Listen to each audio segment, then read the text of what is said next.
This video talks about a special type of control chart called ARIMA charts. ARIMA control charts are designed for measurements that are not independent one from the other. Now, most control charts assume that when you take a sample, it's completely unrelated to the last sample you took or the sample before that.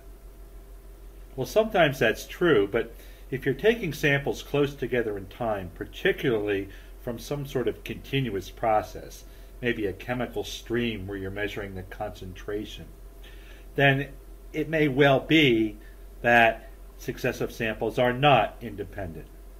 In that case, the usual control charts are not going to work very well. As an example, I've taken 200 measurements here from a chemical process, sampled once a minute.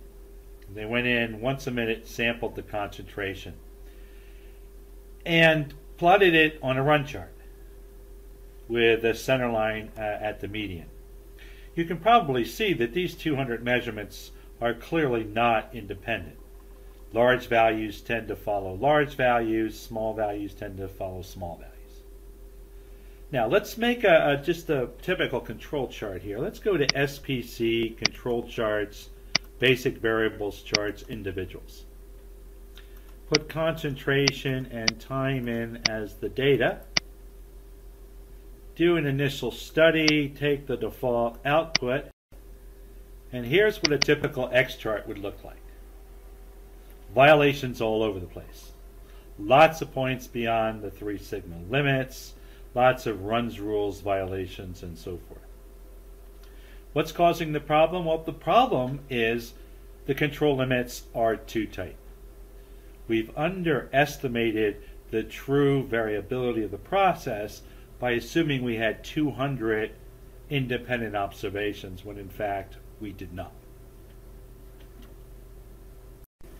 To understand how to remedy this situation, we need to talk a little theory.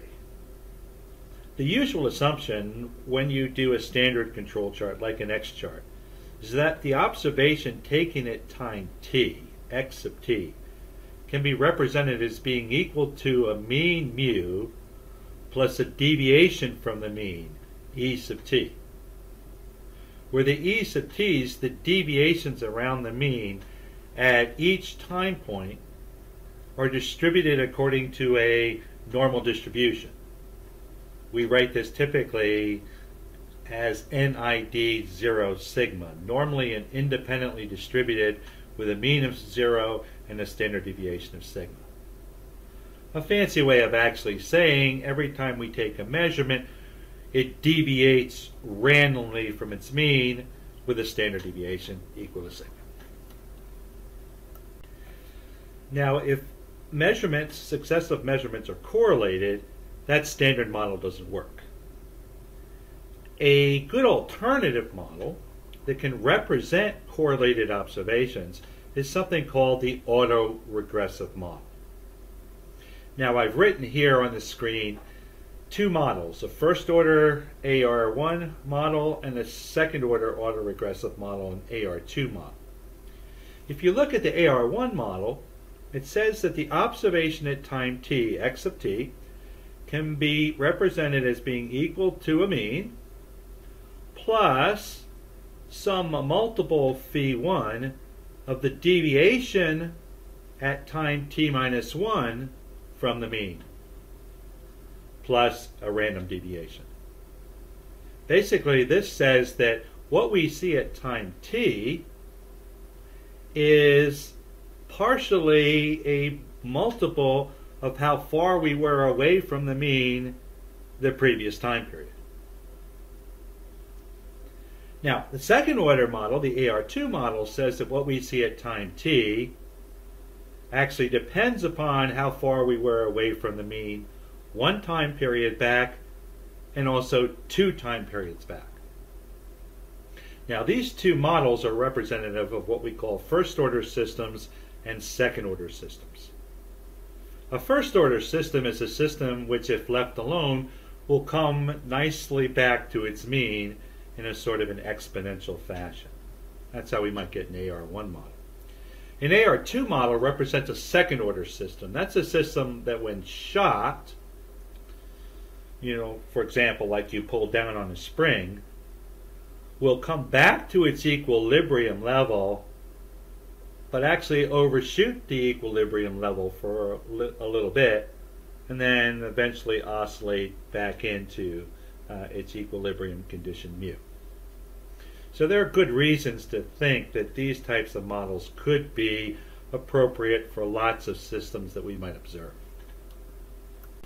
A slight complication arises because of the fact, though, that we're sampling in discrete time. If we have a continuous process, let's say a second order process in continuous time, it turns out that if you sample it discretely, like once a minute, that a pure second order difference equation like an AR2 model is not going to be completely adequate. Instead, you might have to consider something like this ARIMA model here, where we've added one additional term at the end. An additional term, theta 1 et minus 1, which adds a slight multiple of the random error that occurred at time t minus 1. That's necessary to represent the discrete nature of the sampling, sometimes necessary. Now, the first question that arises, if we want to apply ARIMA models to a new process, is what order of models should we use?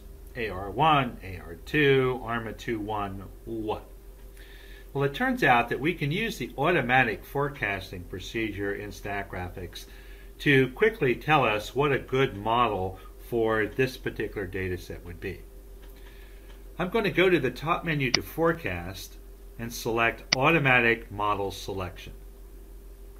I'm going to give it concentration for the data, time for the time indices.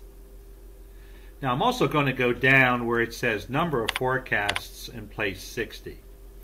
We're not really going to use this for forecasting. We're using it to identify the proper model.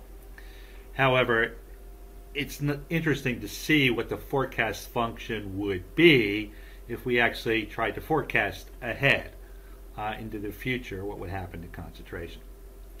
All right, let's press OK. Now, this procedure will typically try lots of different models. I'm going to turn off all of the models except for the ARIMA models. Now, I'm going to tell it to consider models up through second order autoregressive, second order moving average.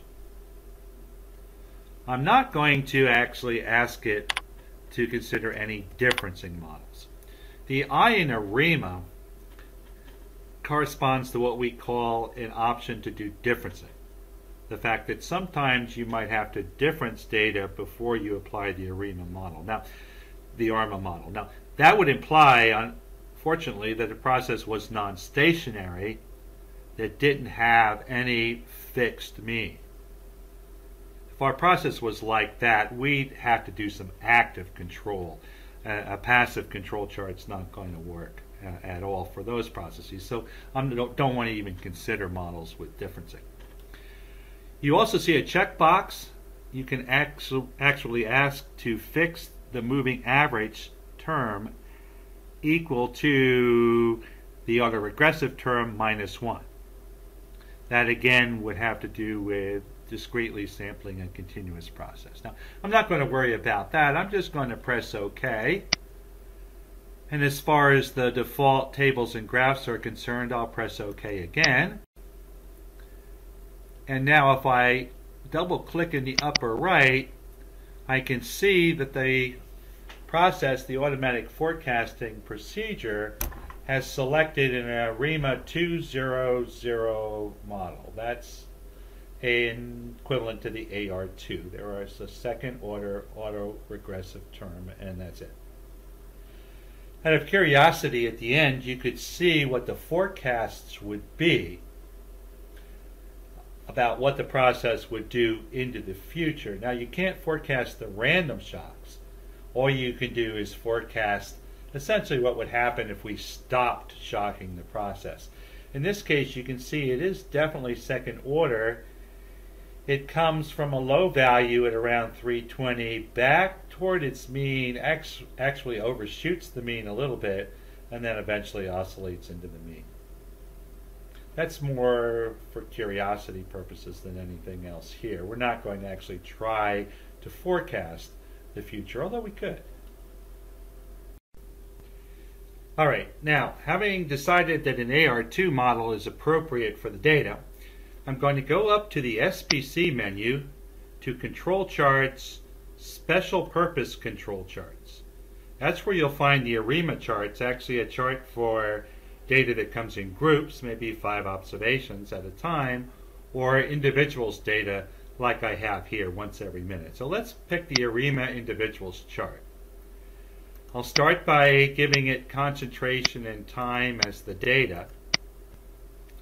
And now you'll see the analysis options. As usual, we have an option between initial study and control to standard. In the control to standard, you'd have to specify all the parameters.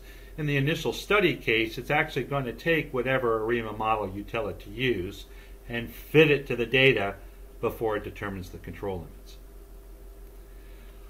The model, you'll see checkboxes for the AR term, that'll be 2, and for the MA term, that'll be 0. Over toward the bottom right, you also see an option for chart type. Now, there are a number of different charts you can do for the data. We're going to look at several of those. Initially, I'm going to start by charting the data with its long-term limits. Let's go ahead and press OK. And on the Tables and Graphs button, it'll give me an analysis summary and an ARIMA chart. That's good. Press OK again. And here is your chart. Now, this is the same data that was giving me lots and lots of signals on the X chart. But now, taking account of the second order autoregressive structure, what's happened is that the control limits have widened out to allow for the increased variability in the process caused by those second order dynamics. And in fact, in this case, all of the points are well within the 3 sigma control limits, accounting for the autocorrelation, which would lead me to believe that in fact this process is in a state of statistical control. Well, that's one useful chart. A second useful chart I can see if I press the right mouse button and go to Analysis Options, and this time ask for the residuals. The residuals are equivalent to the E sub t's that hit me, essentially, shock the system at each point in time. If you really want to see what happened at a given point in time, to see if all of a sudden an unusual event occurred, then it's a good idea to plot these residuals. And they're actually fairly clean. There are a couple little runs rules violations, but again, they're well within the 3 sigma limits. And the third chart that's useful, if we go back to Analysis Options again, is to plot the data with 1-step limits. What this does is actually take the data at time t, the history of the process up through time t, forecast what's likely to happen at time t minus 1. Well, for this model, the forecast will be that it'll come back toward its mean a little bit. Then put 3 sigma limits around the forecasts.